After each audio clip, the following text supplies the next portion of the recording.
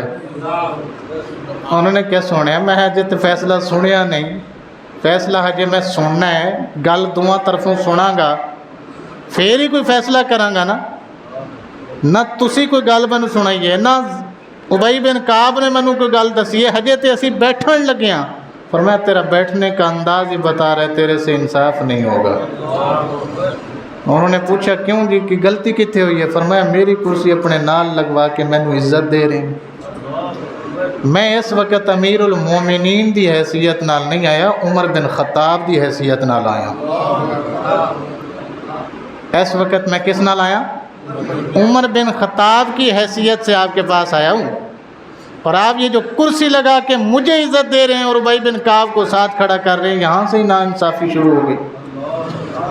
یہ نہیں، جہاں ابی کھڑا ہوگا وہیں عمر خطاب کھڑا ہوگا، جہاں ابی بیٹھے گا عمر بن خطاب بھی وہیں بیٹھے گا۔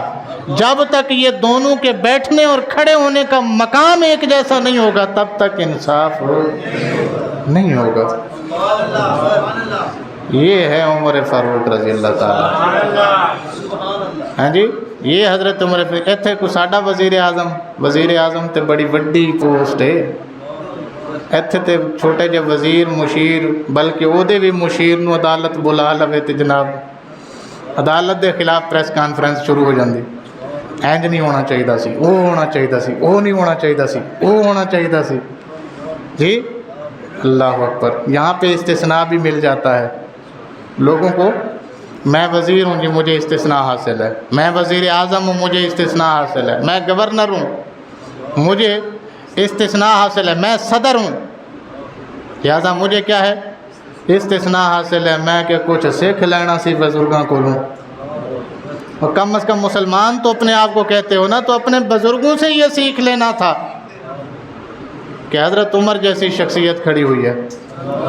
اور یہ حضرت عمر کوئی عام بندہ نہیں تھا، ان کا جس دن وصال ہوا سب سے پہلے جس بندے کی چیخ نکلی اس کا نام مولا علی مرتضیٰ تھا۔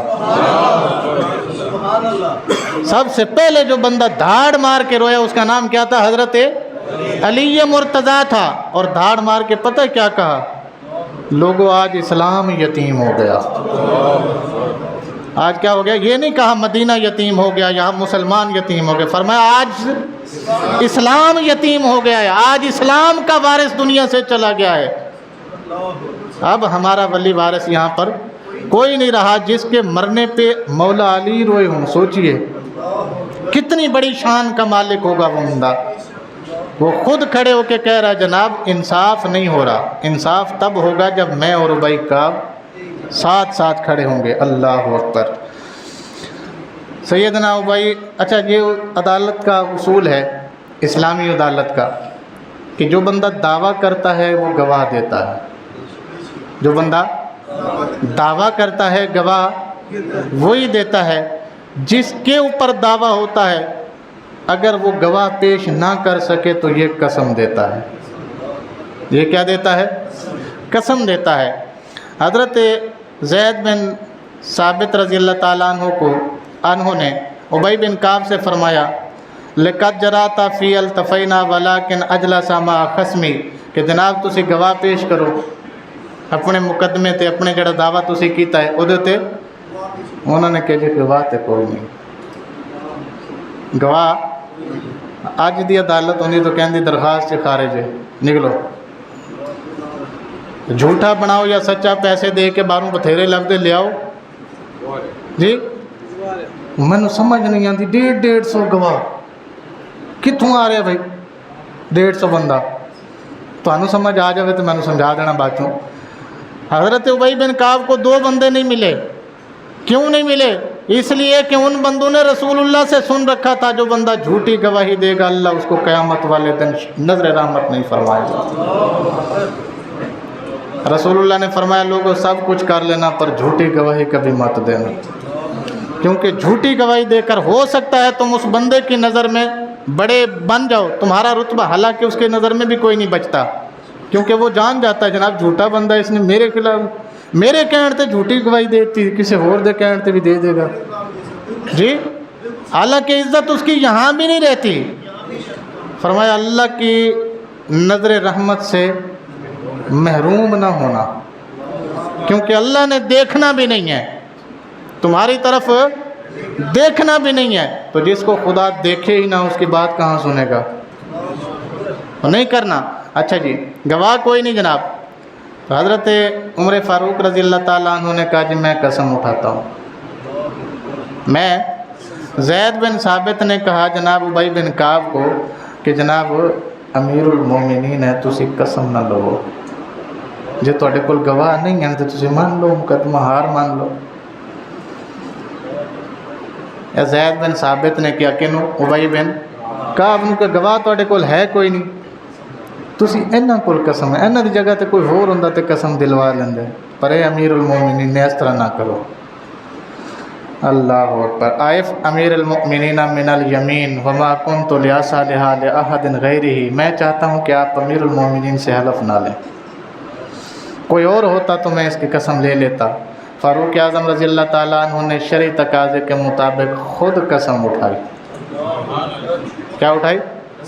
ہاں، حضرت زید ان کو کہہ رہے ہیں قسم نہ اٹھو، یہ خود قسم اٹھا رہے ہیں۔ تو میں اللہ کی قسم جس طرح ابی کہہ رہا ہے یہ غلط کہہ رہا ہے، ایسا معاملہ بالکل نہیں ہے۔ قسم جب دے دی نا لَأُرِيدُ زید بن ثابت القضاء حتى يكون عمر ورجل من أُرِدَ المسلمین عنده سواء، فرمایا زید بن ثابت آج کے بعد تو فیصلہ نہیں کرے گا، آج کے بعد تو فیصلہ نہیں کرے گا، کیونکہ میں نے تیرے عدالت میں کھڑے ہو کر 2 ناانصافیاں دیکھ لی۔ پہلی یہ تو نے میری کرسی اپنے ساتھ لگوائی، اور دوسری یہ کہ تم میری قسم کے اوپر اس کو کہہ رہا ہے کہ قسم نہ دلوا، یعنی جو مدعا علیہ ہے اس کو کیا کہہ رہا تو کہ قسم نہ دلوا، کیوں؟ یہ امیر المومنین ہے۔ اتنی رعایت اگر تو میرے ساتھ کر سکتا ہے تو کل کو کسی اور کے ساتھ بھی کر سکے گا، لہٰذا تو اس قابل نہیں ہے کہ تو لوگوں کے فیصلے کیا کر۔ آج کے بعد تیرا فیصلہ کرنا بند، آج کے بعد تیرا فیصلہ کرنا بند۔ اب فیصلہ کون کرے گا؟ اب علی مرتضیٰ فیصلہ کرے گا، اب تو نہیں فیصلہ کرے گا۔ تو جب اس طرح کے عدل و انصاف کرنے والے ججز لگائیں گے ہم، اور اس طرح کے بندے ہم اوپر بٹھائیں گے جو لگانے والے ہیں، تبھی انصاف ہمیں ملے گا، وگرنہ یہ جتنی مرضی کہہ لیں جی سستا انصاف، فوری انصاف، فلانا انصاف، دھمکانا انصاف، تو ساڈا ایک ہی سوال ہے تواڈے کولوں کہ وزیر اعلیٰ بنان واسطے تے انصاف اٹھ پیا ہے، راجن پور دے بچے جڑے روڑ کے مر گئے نے انہاں واسطے انصاف کتھے ہے؟ بلوچستان دے بچے جڑے سیلاب وچ روڑ موئے نے انہاں دا انصاف کتھے وے؟ جنوبی پنجاب کو سارے کو سیلاب لپیٹ میں لے کر چلا گیا،